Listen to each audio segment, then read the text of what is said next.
as well as the questions about the newspaper, Waltham Forest had lots of questions about you.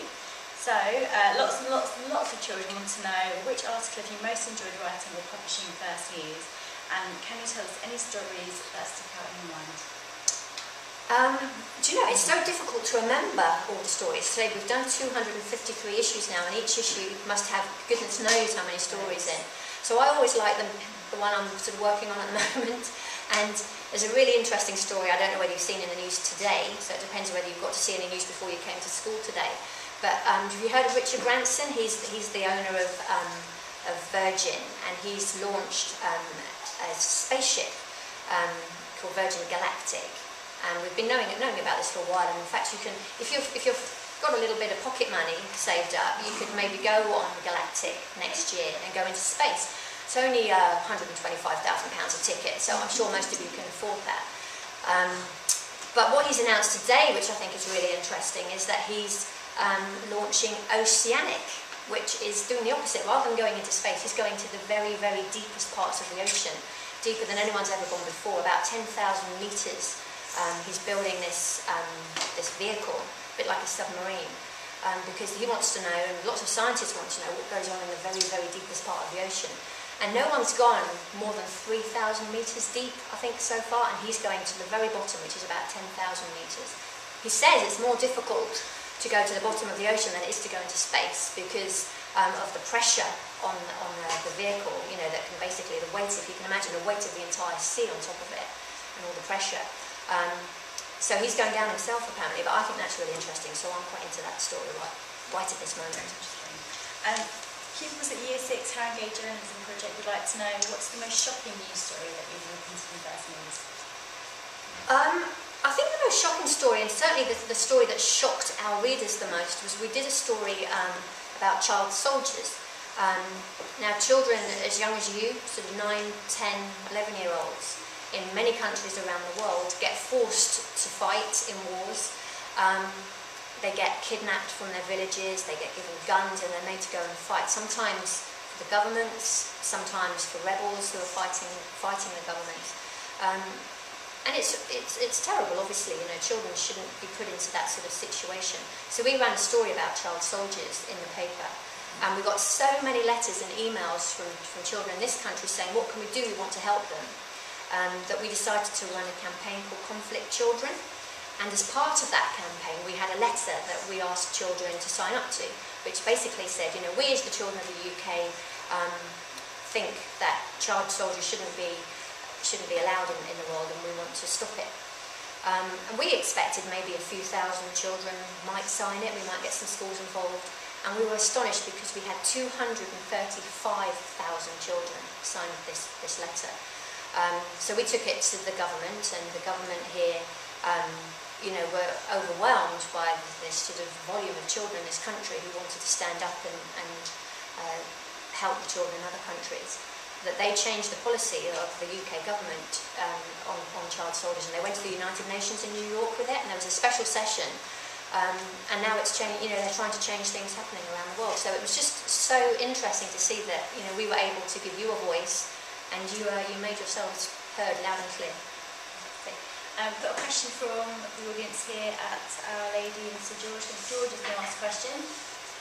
We'll wait till we turn the camera around. That's it, so everybody can see you. What did you want to be when you were in primary school? Do you know, in primary school, I think in primary school when I was younger, I think I wanted to be a vet because I love animals, and then I realised that sometimes they don't get better. So I went off that idea. I was quite into it when I thought I was just going to be making animals better, but when I thought sometimes, you know, they might be so ill that they wouldn't get better and that you might have to, you know, put them down and things, I thought I can't do that. But I was really interested, I've always been really interested in the news, so I think very soon after that I wanted to be a journalist. Shadia at Davis Lane would like to know, did you always want to be a writer after obviously your going into vetism, and were you good at English and literacy at school? Yeah, I always wanted to be a writer, I think, after my vet thing. And yeah, I was good at English. I liked English. I'll let you into a little secret though. When I was doing my A level, don't tell anyone, just keep this between us, okay? When I did my English A level, I failed it. And it's because I didn't do the compulsory question on the paper. You know how your teachers always say to you, before you start writing, read everything? I didn't. And it was only when we came out of the exam and everyone said, oh, which questions did you answer, that I realised that I'd left out the compulsory question. And it was something like 50% of the marks. So I failed. But apart from that, I was really good at English. Did you retake it? I didn't retake it, no. I was going to retake it, but I was offered a job as a trainee reporter on a newspaper when I was 18, so I took it. And so I never actually retook my A-level English. That is on to the next question actually. Year 5T at George Tomlinson Primary and Callum at Oakhill would like to know what qualifications and experience you need to be a journalist. Golly, you need to fail your English A-level. No, seriously, no. You need to be good at English, obviously. It depends what sort of journalism you go into, to be honest, because there's some very specialist magazines. There's things like gardening magazines, and it's more important that you're a gardening expert, perhaps, than a journalist.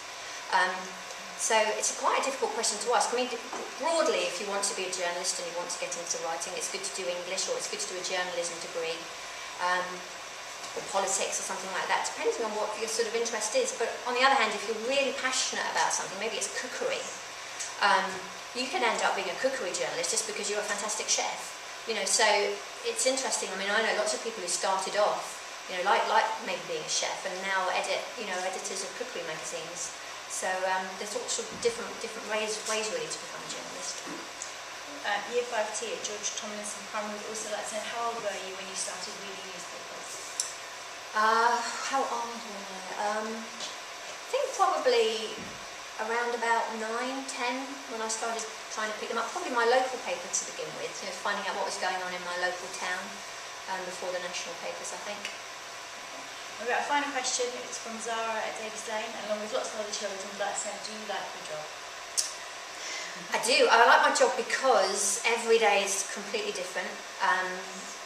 It's not like when you go in, you don't know what's going to happen in the news that day, and lots of the reporters, they have no idea what they're going to be doing that day, and it's just really exciting to sort of wake up. I'm a complete news junkie. I'm sort of, before I go to bed and when I'm up in the morning, I'm sort of, oh, what's happened, and find out what's happened in the news, because it's what we'll be doing that day. So it's always really interesting.